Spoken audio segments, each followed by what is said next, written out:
السلام علیکم میرے عزیز دوستوں، آج ہم جس زمانے کا ذکر کرنے جا رہے ہیں اس زمانے میں بہت سے تاجر خلیج فارس، یعنی آج ماڈرن زمانے میں اگر ہم سمجھیں تو وہ ایران ہے۔ اور تو بہت سارے تاجر خلیج فارس سے بحر عرب کی راستے سے دور دور تک تجارت کے غرض سے جاتے تھے، تو ان میں بہت سے انہی مشرقی ملکوں میں آباد ہو گئے۔ تو لوگ جب تجارت کی غرض سے جاتے تھے تو وہ اپنے سوٹیبل اور وہ کمفرٹیبلٹی کے حساب سے وہ جگہ کو اپنا لیتے تھے اور وہیں بس جاتے تھے۔ تو اس کے بعد ایک دفعہ جب تجارت کی غرض سے لوگ جب جمع ہوئے تو سری لنکا سے ایک جہاز بصرہ جا رہا تھا۔ بصرہ ماڈرن زمانے میں اگر کہا جائے تو وہ عراق۔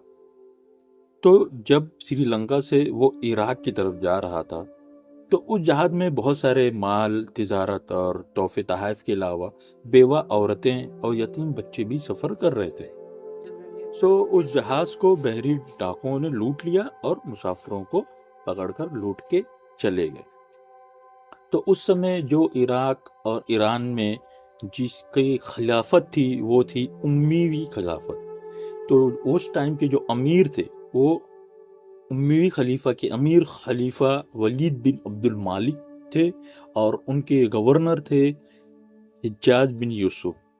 کو جب یہ خبر ملی تو انہوں نے کیا کیا، سندھ کے راجہ دہر، جو وہ ٹائم پر انڈیا میں جو بادشاہیت تھی وہ راجہ دہر کی تھی، تو انہوں نے ان کو خط لکھا کہ انہوں نے حجاج بن یوسف نے جو ان کے گورنر تھے، ان کے گورنر تھے امیوی خلیفہ ولید بن عبد المالک کے، تو انہوں نے خط لکھا کہ جو ڈاکوؤں کو سزا، مطلب انہوں نے ایک خط لکھا کہ ڈاکوؤں کو سزا دو، اور جو انہوں نے قیدی بنائے ہیں تو ان کو چھوڑ دو، اور چھوڑ کر انہیں جس طرف وہ عراق کی طرف آ رہے تھے انہیں روانہ کر دو۔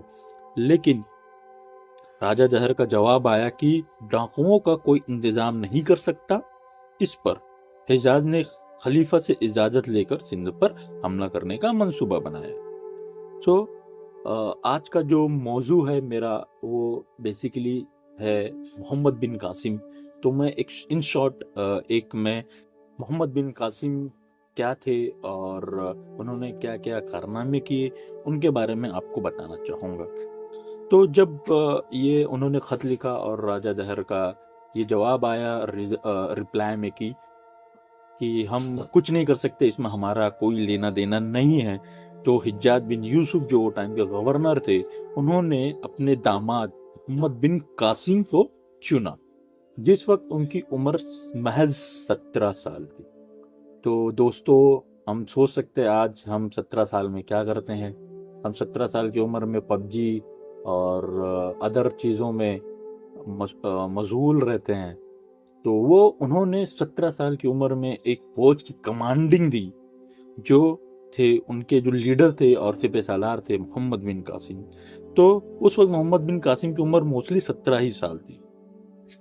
تو اس ٹائم ان کی جو فوج تھی وہ 6000 کی فوج تھی، اور وہ انہوں نے 6000 کی فوج سے سندھ پر حملہ کیا۔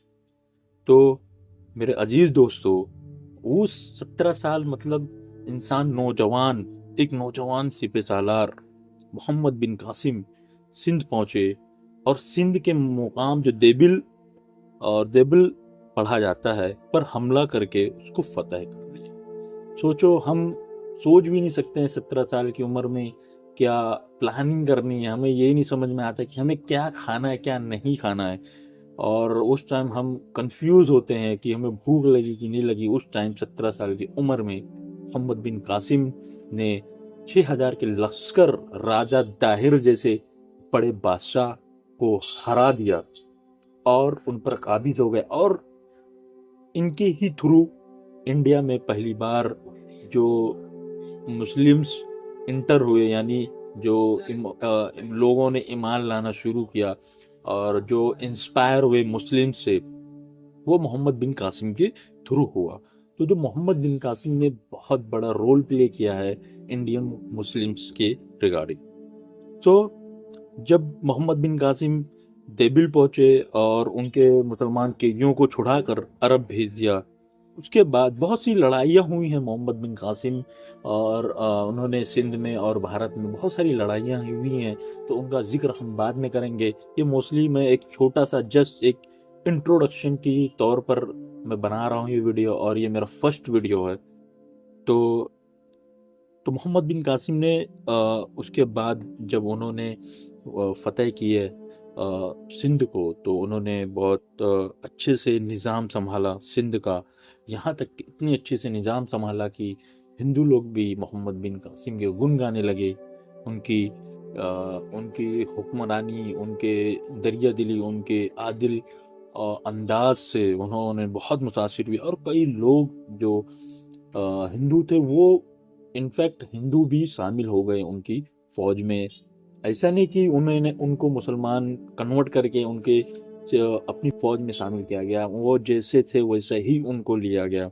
تو یہ محمد بن قاسم کی بہت اس سے پتہ چلتا ہے محمد بن قاسم کیسے بادشاہ اور کیسے بادشاہ نہیں سپہ سالار رہے ہوں گے.